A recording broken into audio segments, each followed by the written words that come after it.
Buong sa buong team Kalinga po, salamat po sa kanilang lahat. Tapos sa mga sponsor po, kay Kuya Rab, lalo na po kay Jomar. Kasi po kung walang Rab team, wala po sigurong ganyan kami kalaking bahay. Opo, ayan, grabe. Kaya maraming salamat po sa sa mga tumulong po ayan, kay Ate Carla and kay Kuya Jomar na rin kasi hindi na kasi pwedeng kumbaga laging magkasabay na yung dalawa. Jomcar na yung lagi nila. Kumbaga Jomcar na. Kumusta naman po na yung ayos naman po. Ngayon po ang problema po namin dito talaga priority yung tubig po. Tapos yung kuryente po nga namin, naglakad na po nga po ako para ikakabit na lang po, kaso magbabalik pa po ako sa Canoreco. Dahil may papapirmahan pa po ako sa engineer, hindi pa po tapos. Baka bukas po, mga next week po siguro. Tapos may seminar pa po yan eh. Nag-seminar na po kayo? Tapos na po ako sa seminar. Malaki-laki din ang gastos pagpakabit ng kuryente. Ay, yung unang lakad ko po, naka 5K na ako eh. Naka 5K gastos na po kasi marami pong pinapapirmahan na mga papel po. Tapos yung service drop nanay, ito po service drop. Ikaw nanay magbili niyan? Opo, ako. Nagkakahalaga lang po naman yan ng sobrang 2,000 lang naman po. 2,000, mga 300 meters yata yan nanay? 400? Ano lang naman po, 55 meters lang naman. Malapit lang naman po. Malapit lang po yan? Dyan. Sa kabilang lang naman po. Opo, ayan. So ngayon po pala nakikitap pa lang kayo, nakikitap lang yung kuryente po ngayon. Tapos yung tubig nanay?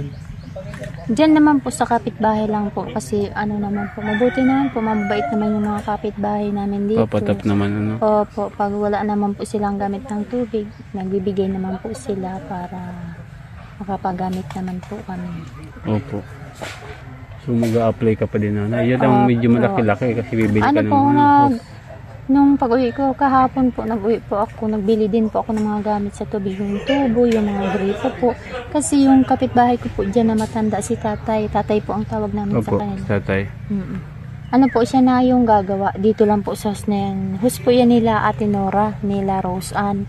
Kaso po makikishare ako sa kanila. Magbibili po ako ng tubo para din po papunta dyan sa bahay. Para hindi na po ako malayo dun sa taas po mismo. Yan po pati yung pinakapangunahing kailangan sa bahay. Tubig, kuryente. Kasi napakahirap pag walang kuryente po. Lalo na yung tubig. Ay kuya, may gusto po pala akong linawin. Salamat po sa pagkakataon na binigay mo po sa akin. Opo. Sana po yung mga fans po ng IDC, tapos sa Jomcar po. Kasi madami po akong naririnig, napapanood. Sana po, patuloy lang po tayo mag-suporta. Huwag pong magsiraan. Kasi po, priority po dyan ang mga bata. Lalo na po si Carla, si Beyonce.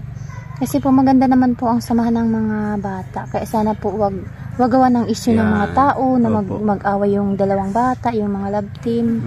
Kung talagang pong tunay silang supporters ng Team Kalingap, suporta lang po tayo. Yes po, ganun po tayo. Huwag po tayong maging dahilan para mag-away po. Para mag-away po ang Team Kalingap. Kasi po ako isang nanay na suporta sa anak ko, kung ano po ang gusto niya, kung ano yung pangarap niya, yun po yung para kay Carla. Wala po akong ibang hinahangad sa kanya, makapagtapos po ng pag-aaral. Kaya sa mga sa mga tumutulong, sumusuporta, palagi po ako nagpapasalamat. Yun po lang, maraming. Kasi po minsan po yung anak ko, minsan pag may basher po, naiyak na lang yan, sabihin bakit kaya ang mga tao daw mapanghusga, kung ano-anong naririnig na ganyan, ganito.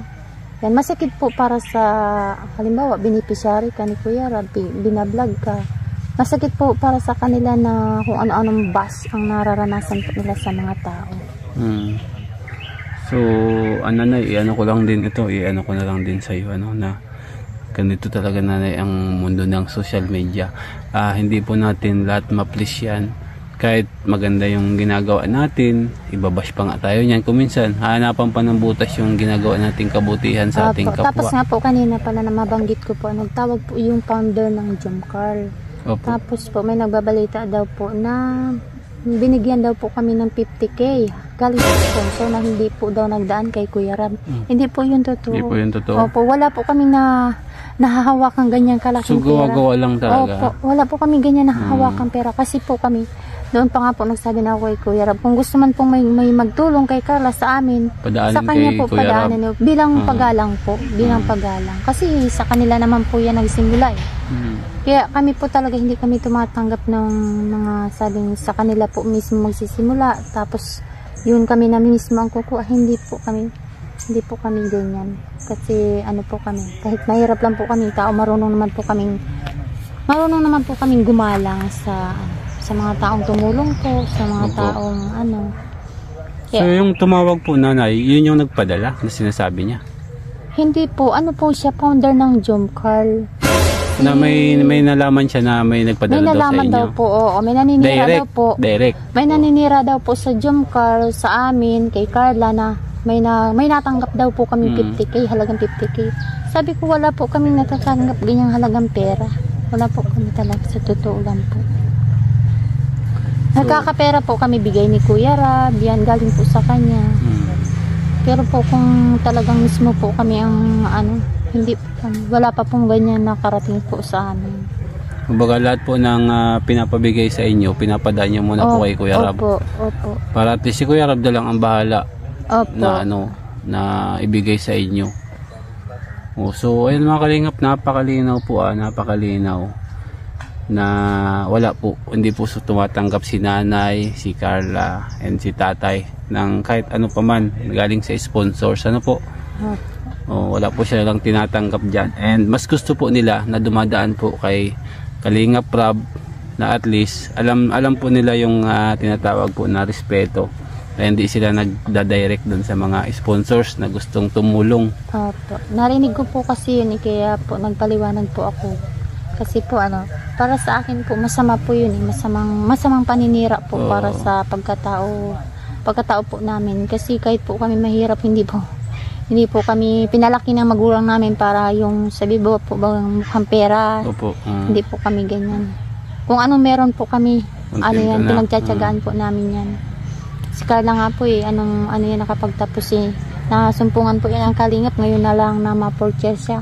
Kaya masipag po naman ang papa niyan kahit po ganyan ang asawa ko.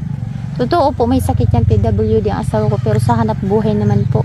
Hindi naman po yan napapabaya sa pamilya niya. Paano po naging PWD si tatay? Ano po yan kuya, nung maliit pa po kasi yan, nakasakit po siya ng yung tinatawag na po ba nung mga sakit ay, po. Ay, parang convulsion, yung nakonvulsion po siya. Tapos may kakambal po yan namatay.